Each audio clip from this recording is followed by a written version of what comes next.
What's up, math fans? I know it's Valentine's Day, so I wanted to do a video because I heart math. I'm doing linear regression. What it means is it's exploring the relationship between x and y, between two variables. I gave you an example here of age. That's going to be my x. Salary is going to be my y. I'm going to plot my points on the graph, which I already did for you. And I'm going to talk about their relationship. So you might need a graph paper. You might need a graphing calculator. If you don't have those things, you can still take notes. So when you get to class, they give you a graphing calculator, you can explore what you just saw. So let's say you're taking a survey. If you're taking a survey, you can talk to anybody about anything. You can go to sports players and say, what's your height and weight? You can say, what's your age and salary? You can say, how many games you played versus how many points you score. It could be anything, any kind of relationship that you want to explore. What's your jersey number versus how many jerseys you sell. Any kind of relationship that you think affects each other. So I got age and salary. Let's say I talk to a 21-year-old, he makes $5,000.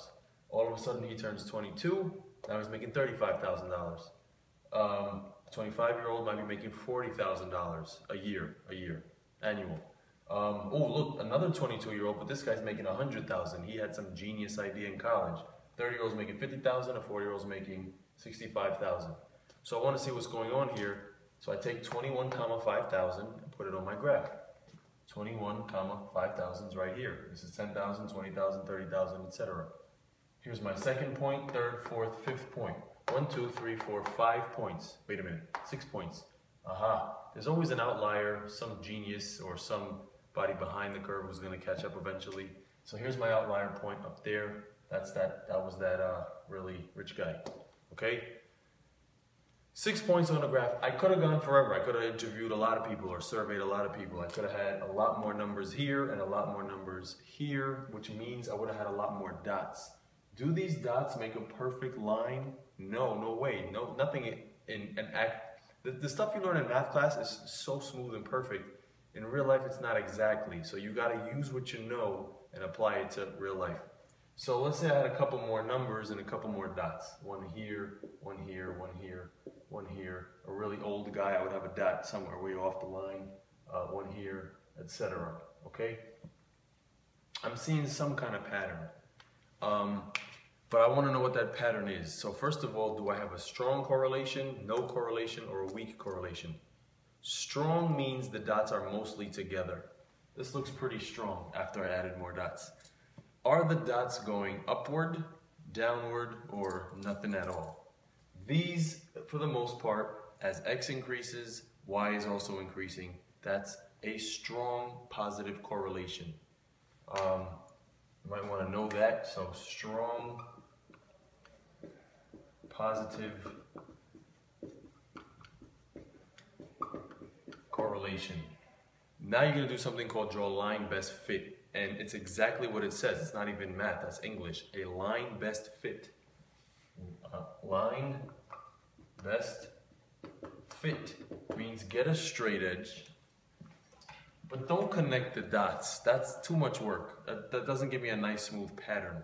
So what I want to do, see if you can see it in green, is I want to get as close to all the points as I can. So I'm not going to do something like that, because that includes that outlier, but it doesn't include most of the points.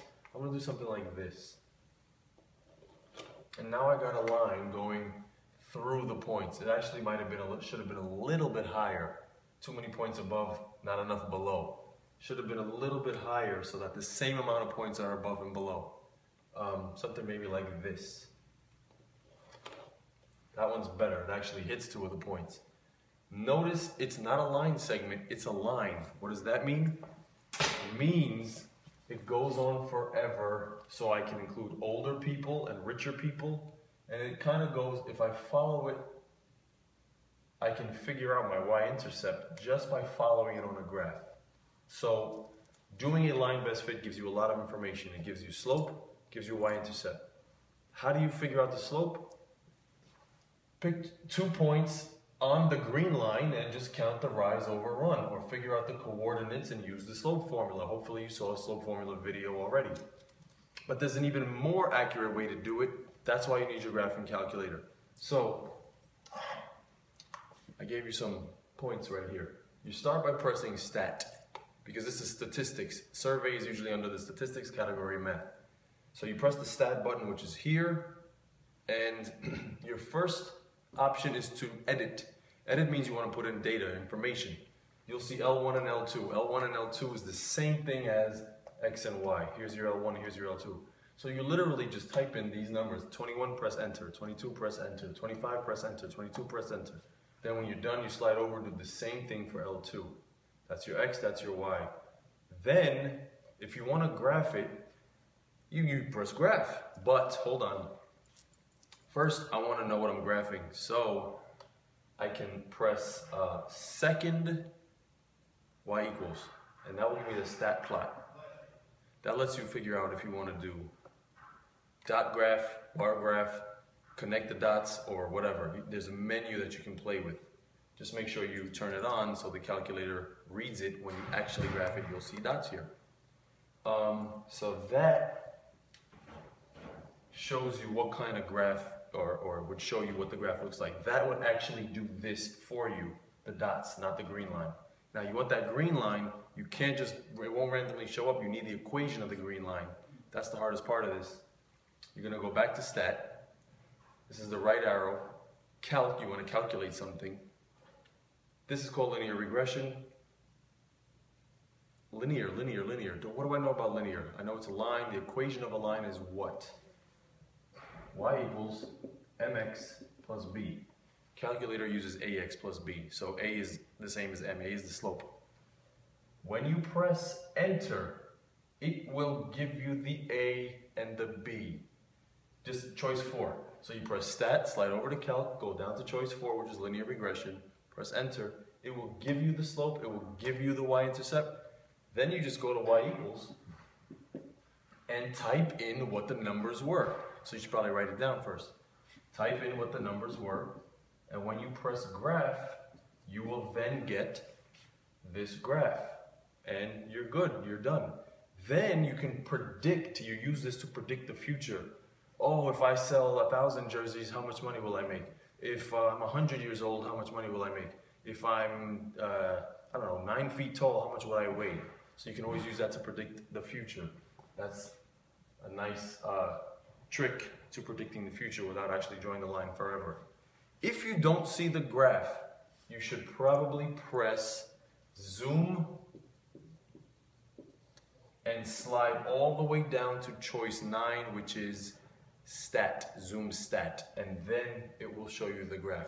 Sometimes when you press graph, the graph starts from 0 and you're nowhere near 0, so you might want to press zoom and then stat, zoom stat, excuse me, and you'll get your graph. That's linear regression. Same thing works if the points are going down for negative. It also works if it's not a linear pattern. If those dots came in a curved pattern, that's another video, all right? Thanks for watching. See ya.